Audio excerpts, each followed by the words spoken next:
This leads to the idea of confounding.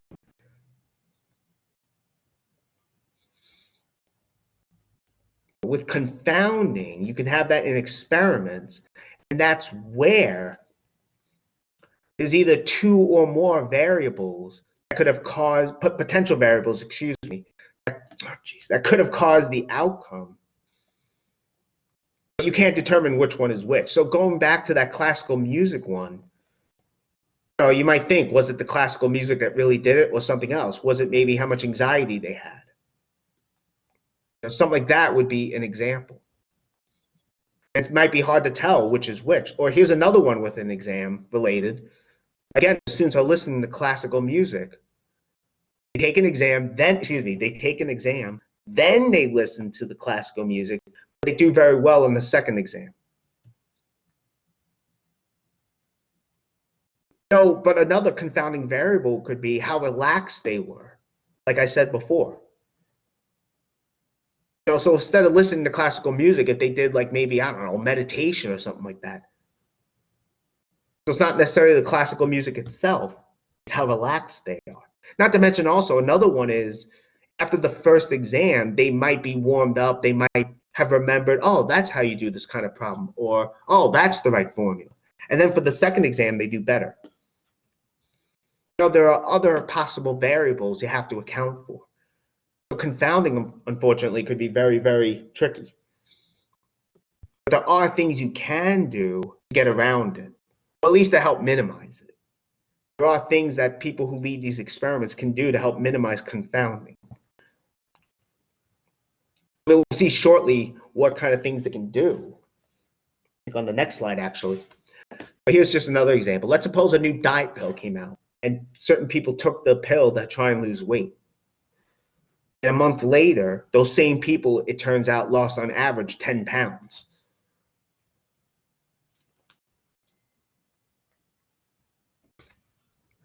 But again, it may not be the pill itself. There might be something else going on.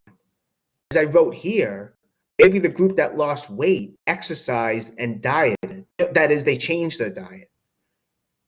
So it may not be the pill itself. Maybe that helped, but it could have been some other factor. There's other variables that can come into play is what I'm saying. You have to really know which variable is causing the outcome. You don't want confounding to occur, in other words.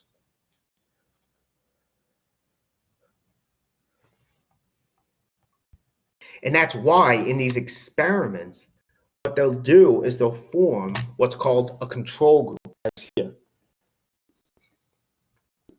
Essentially, what's going to happen is in an experiment, there will be a group in the sample, in the population that is, that will receive the treatment.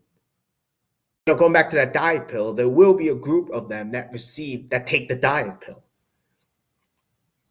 But there's also going to be a group called the control group.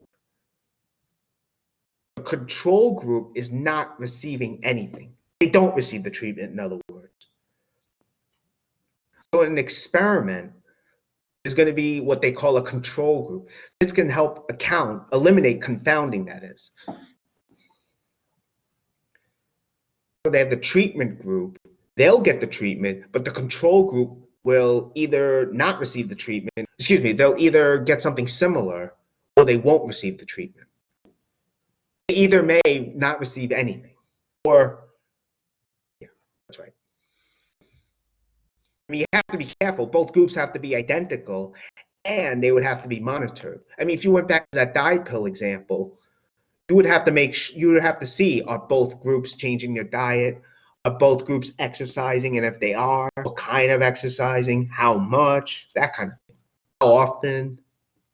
You want the groups to be as identical as possible, except for one group getting the treatment, the other group not receiving the treatment. As I have here, they're similar as possible.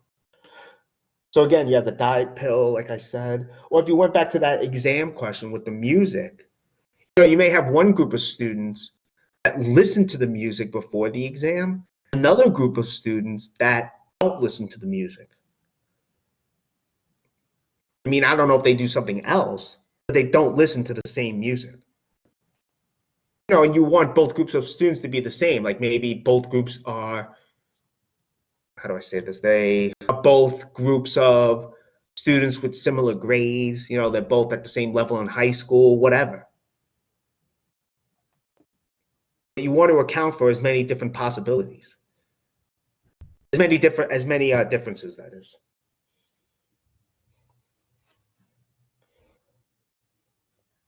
As I said here, with that diet pill example, or even with any kind of medicine, really, you might think, well, the control group is not getting anything.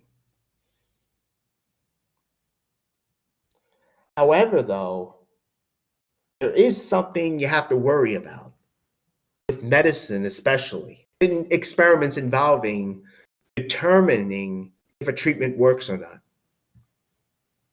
There is something called the placebo effect. So as I have here, you might think, well, not giving the control group anything would be the smart thing to do. And the treatment group, you know, they're the ones getting the pill or whatever. But you have to be careful, though, is what I'm saying, because of this thing called the placebo effect. I mean, this definition was in the textbook. This is a similar definition. I thought this was a little bit easier to understand. Basically, the idea is that's when people experience the benefit of, you know, the treatment. Instead of actually getting the treatment, they're getting something that looks like the treatment. You know, for instance, you might have people, if you're testing some kind of medicine, like a pill, let's say, or like a diet pill, let's say, the group of people, the control group, you know, they might get a sugar pill or something. Or certain people may get, you know, a sugar pill, and other people in the group might get a diet pill. You know, with injections, I think they do like with saline injections, which I guess doesn't do anything. Or like if they're testing like an injection of, I don't know, some new pain relieving medicine. You know, some people might get the saline injection, which is not the pain reliever, and some people actually do get the pain reliever. And they may not tell them who, you know, which treatment you're getting. They're not, I don't think they're going to tell you that. That would kind of defeat the purpose of it. But the treatments would look alike. You know, they might be administered the same way. The medicine itself, you know, if they're pills, they might look very similar, if not identical. You know, they want to account for this, the placebo effect. Again, that's when someone says, oh, yeah, I felt great, but in reality, they didn't get the treatment.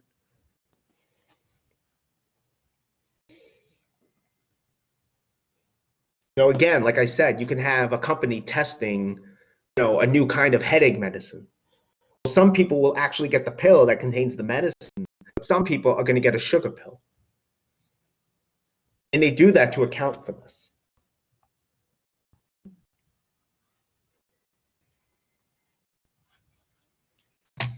And to account for this, as I just said, you'll have the control group getting a placebo, which is really, like, as I say here, a dummy treatment. I mean, maybe I shouldn't say dummy treatment, but it's a fake treatment, so to say. Maybe that's a better word. And in this case, you have the kind of experiment you have is a placebo-controlled experiment. So this is where they're using a placebo. I mean, I'm assuming that with medicine, they always do these kinds of experiments. I could be wrong, though. I honestly don't know. But this is what a placebo-controlled experiment is. So again, as I have up here, they had one group is getting a fake treatment.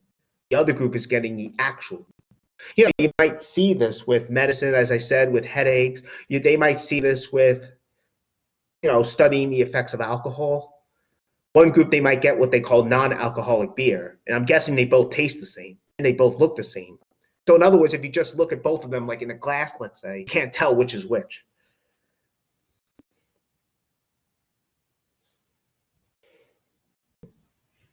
Or as another example with the diet pill, you know, both groups might get the same amount of exercise and diet. One group might get the diet pill, the other group might get a sugar pill. Maybe not a sugar pill, but they'll get something, I don't know. Something that looks like a diet pill they'll get.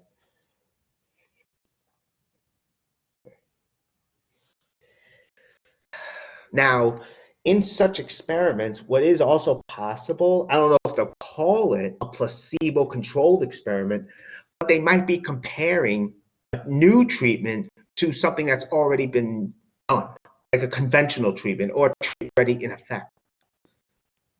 So for like a cold or something, they might be trying new cold medicine, but the other group's not getting a placebo. They might be getting, a cold pill or whatever that's already out in the market and already has been tested.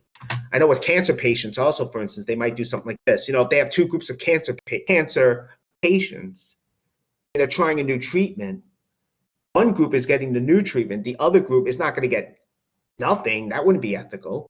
But instead, they would get a treatment that's already in use. Instead of a control group, they would be called a comparison group. It's just something else that they do. I felt like it would be good to present this. It kind of makes sense. You're not going to deny someone treatment because they're in an experiment, not just with cancer, but really with any kind of illness. Like if you're testing vaccines for the flu, right? They might, in one group, the comparison group, they might use a vaccine that they have already used in the past and they know it's effective. But to test a new vaccine, the other group would get the brand new vaccine. They're not going to deny you getting treatment. They don't want you to suffer. At least I hope not.